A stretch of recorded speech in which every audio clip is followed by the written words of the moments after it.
whatever the Father has, you have, and that you and He are one, right? That's the power. That's the power of having God on your side.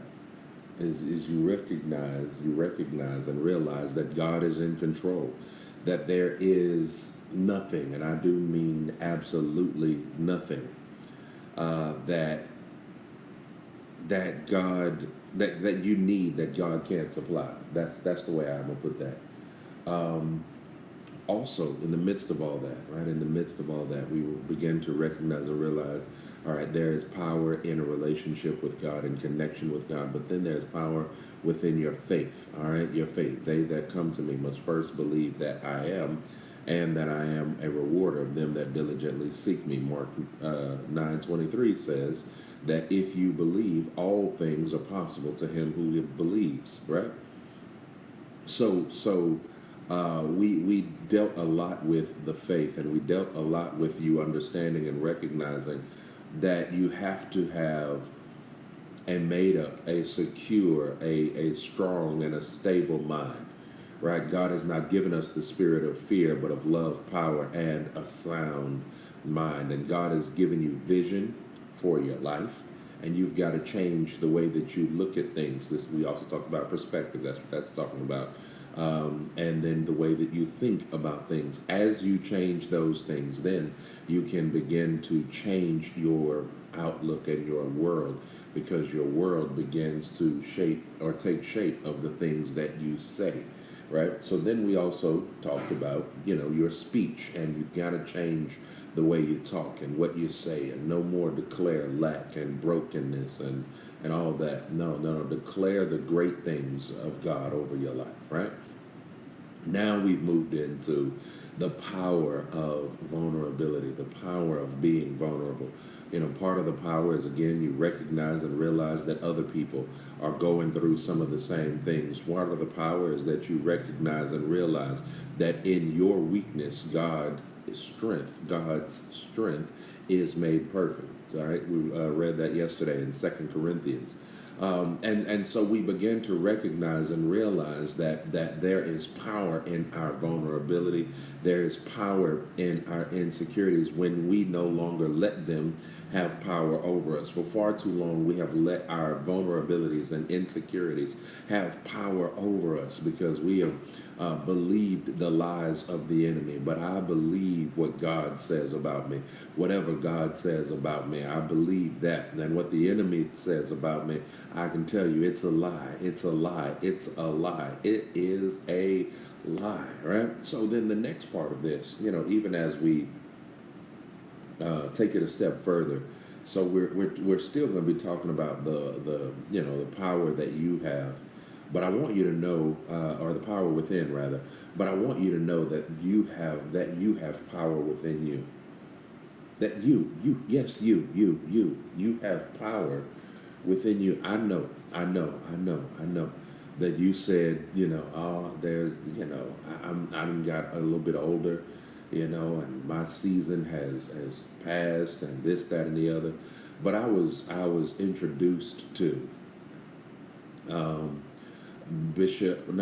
Elder Goldwire McClendon. All right, hold that name for me, right? Elder Goldwire McClendon. He said, well, who is Elder Goldwire McClendon? If you remember Sunday's Best, the season that Leandria Johnson was on, right? Elder Goldwire McClendon and Leandria Johnson were the last two standing. And yes, Leandria did win out. But I'm not sorry, I keep calling him Bishop Elder Goldwire McClendon because I think about Bishop Clarence McClendon, and that's why I keep calling him Bishop. But Elder Goldwire McClendon was at that time 70. I think he said 76 or 70 something. He was in his 70s, and he was on Sunday's Best, and he was singing and giving God praise, honor, and glory. And as I watched, I saw one clip where You know, it wasn't nothing that the judges could say. They just were in awe of God and his power moving through this 76-year-old man. And he just, they began to just encourage him. And Donnie almost went into a preach. And so, since Donnie didn't fully go into the preach, Elder McClendon went on into the preach and took people to the cross. And I'm reminded that it does not matter what stage or what season or what age you are in your life. There is power within you. I watched a video again with Elder McClendon. He had made it all the way to the Potter's house, and by this time he was 81 years old. And Elder McClendon was up there, and he was just so in awe of what God had done in his life. He just took his time, sang his songs, danced a little bit, and then danced his way right off of the stage. And so I just want to encourage you. I want to encourage you. I don't know where you find yourself in life, what stage you may be in, but I want you to know that you have power within you. You've got to believe in yourself. You believe in the Father. You believe in God, and that is paramount. That is key. That is the main idea, right? Also, you need to believe in yourself. Not that you can do it all within your, but believe that when God called you, he called you out for a purpose. Believe that when God, set you apart, that he set you apart for a reason, and that you've still got more work to do. And that greater is he who is in you than he who's in the world. So there's no demon, there's no devil, there's nothing and no one that can stop you. Everything that you need is already right there on the inside of you, because it says that he has given us everything that pertains to life and godliness. So that means that everything that I need, it's within me. Everything. I've got to begin to speak it. I've got to begin to believe it. I've got to begin to feel it. I've got to begin to know it. Then I've got to begin to live it. And I'm not saying you got to live outside of your means, but you can't continue to settle and stay right where you are. No. You've got to begin to believe that greater is possible. You've got to begin to believe that God has more in store for you. All right. Now I mean, listen. I can continue on now, and I can go, and I may just very well do so. But let me just encourage you. Let me just encourage you. I got to slow down here for a second, because I done got excited. I need somebody to know and understand. God said, "Let us create man in our image and in our likeness," right?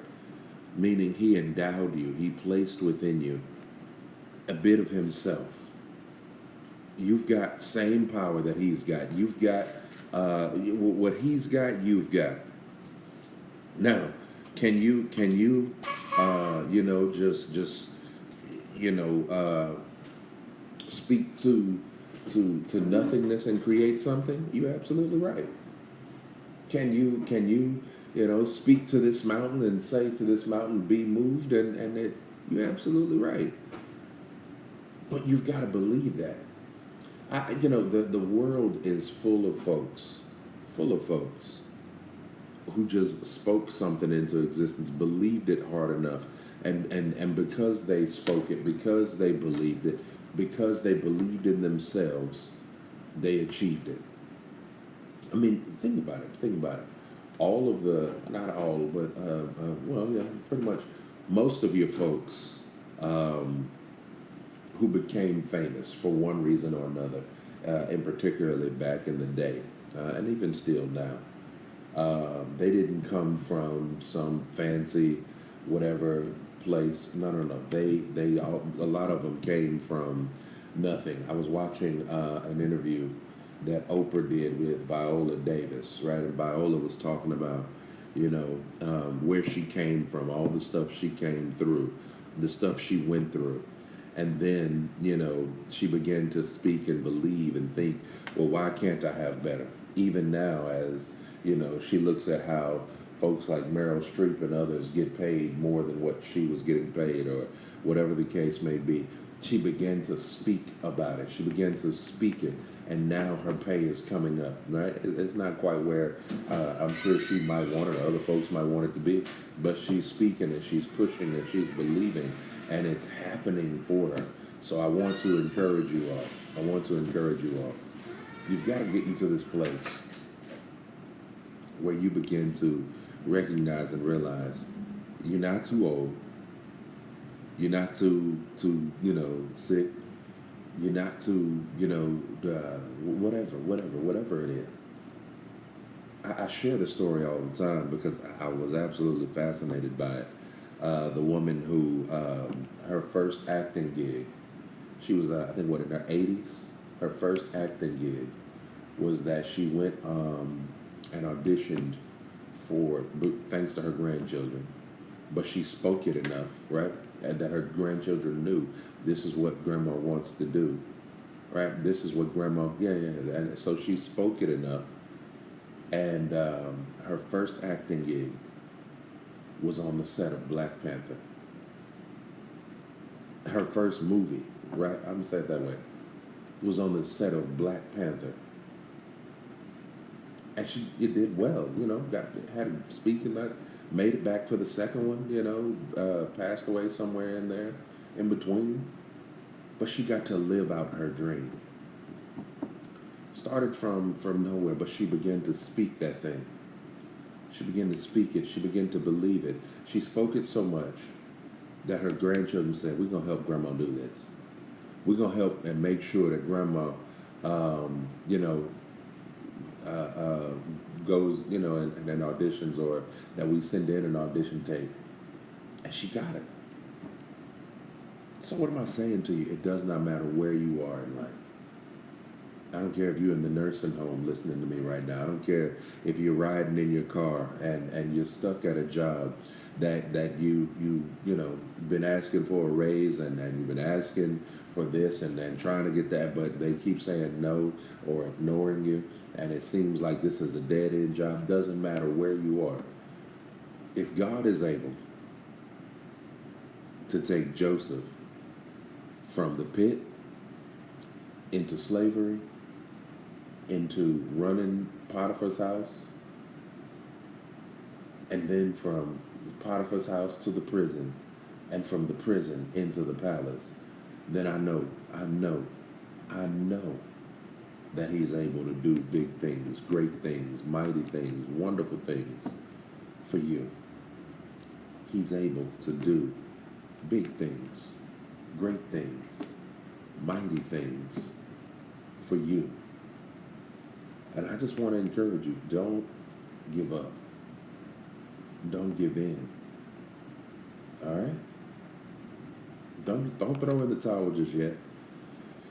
You still got more life to live, right? God's still got some things for you to do and to accomplish. I get it. I understand. You say, but you don't understand. Listen. Everything that you need, it's right there on the inside. All right? All right, friends. Let me go ahead and do this. We're going to go ahead and we're going to switch gears. Hold the line for me, Pastor. Hold the line. We're going to switch gears real quick, and then as we switch gears, I'm gonna play a song for you. This one is Jekalyn Carr. All right, here's Jekalyn Carr, and this one just simply says, "They said, but God said." I believe is how it goes. No, I'm gonna play this one. That's a good one. "You Spoke Over Me." Here's "You Spoke Over Me" by Jekalyn Carr, right here on I Am Encouraged Radio. Keep it locked.